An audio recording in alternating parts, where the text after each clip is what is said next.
Saudaraku kaum muslimin rahimakumullah, ketika turun firman Allah di dalam surat Al-Baqarah ayat 284 yang berbunyi, Lillahi ma fis samawati wa ma fil ard, wa in tubdu ma fi anfusikum aw tukhfuhu yuhasibukum bihillah, fayaghfiru liman yasha wa yu'adzibu man yasha, wallahu ala kulli syai'in qadir. Kepunyaan Allah lah segala apa yang ada di langit dan di bumi. Dan jika kalian melahirkan apa yang ada dalam hati kalian, atau kalian menyembunyikannya, niscaya Allah akan membuat perhitungan dengan kalian tentang perbuatan kalian itu. Maka Allah mengampuni siapa yang dikehendakinya dan menyiksa siapa yang dikehendakinya, dan Allah Maha Kuasa atas segala sesuatu. Maka hal itu terasa berat oleh sahabat-sahabat Rasul. Lalu mereka mendatangi Rasul dan bersimpuh di atas lutut mereka seraya berkata, "Wahai Rasulullah, kami telah dibebani amal-amal yang sudah memberatkan kami, yaitu salat, puasa, jihad, dan sedekah atau zakat. Sedangkan telah diturunkan kepadamu ayat ini dan kami tidak sanggup memikulnya." Maka Rasulullah SAW bersabda, "Apakah kalian hendak mengatakan seperti apa yang pernah dikatakan oleh kaum ahli kitab sebelum kalian, yaitu kami mendengar dan kami durhaka? Tidak, melainkan kalian harus mengatakan sami'na wa ata'na, ghufranaka rabbana wa ilaikal masir. Kami mendengar dan kami taat. Kami mengharapkan ampunanmu, wahai Tuhan kami, dan hanya kepadamulah kami dikembalikan."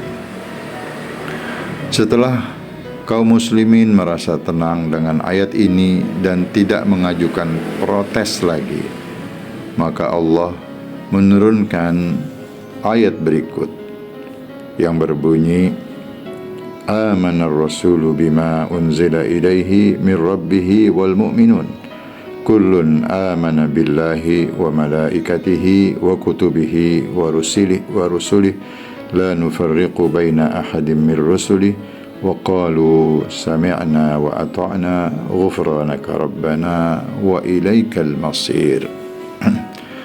Rasul telah beriman kepada Al-Quran yang diturunkan kepadanya dari Tuhannya. Demikian pula orang-orang yang beriman. Semuanya beriman kepada Allah, malaikat-malaikatnya, kitab-kitabnya, dan rasul-rasulnya. Mereka mengatakan, kami tidak membeda-bedakan antara seorang pun dengan yang lain dari rasul-rasulnya. Dan mereka mengatakan, kami dengar dan kami taat. Mereka berdoa, ampunilah kami ya Tuhan kami, dan kepada Engkaulah tempat kami kembali. Ketika mereka melakukan hal tersebut, lalu Allah menasakhnya atau menghapus perintah tersebut dengan firman-Nya, La yukallifullahu nafsan illa wus'aha, laha ma kasabat wa 'alaiha maktasabat.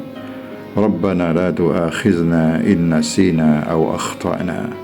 Rabbana wa la tahmil 'alaina isran kama hamaltahu 'alal ladzina min qablina.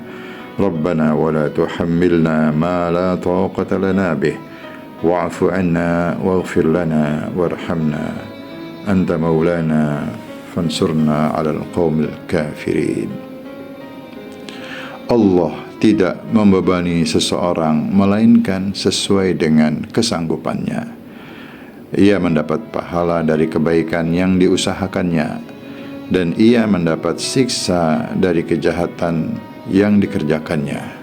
Mereka berdoa, ya Tuhan kami, janganlah Engkau hukum kami jika kami lupa atau tersalah. Surat Al-Baqarah ayat 286 hingga akhir ayat. Saudaraku kaum muslimin rahimakumullah, 3 ayat di akhir surat Al-Baqarah ini, mulai 284 sampai 286, memberikan gambaran kepada kita tentang beberapa hal.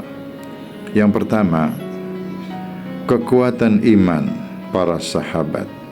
Mereka dapat menerima apapun perintah Allah, betapapun beratnya, dengan mengatakan sami'na wa ata'na, kami dengar dan kami taat.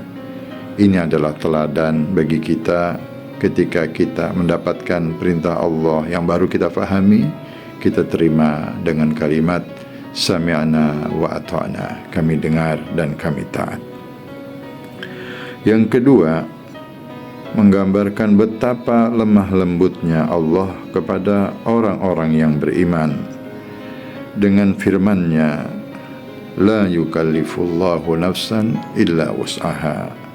Allah tidak memberikan beban kepada seseorang kecuali sesuai kesanggupannya.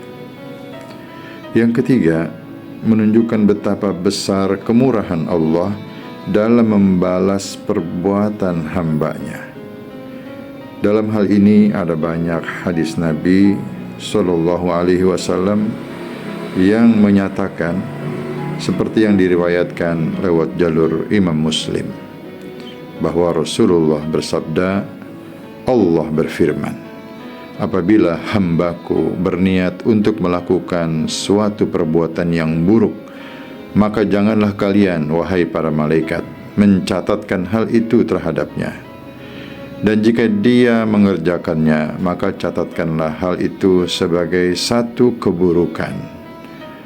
Apabila dia berniat hendak mengerjakan satu kebaikan dan dia tidak mengerjakannya, maka catatkanlah hal itu sebagai satu kebaikan.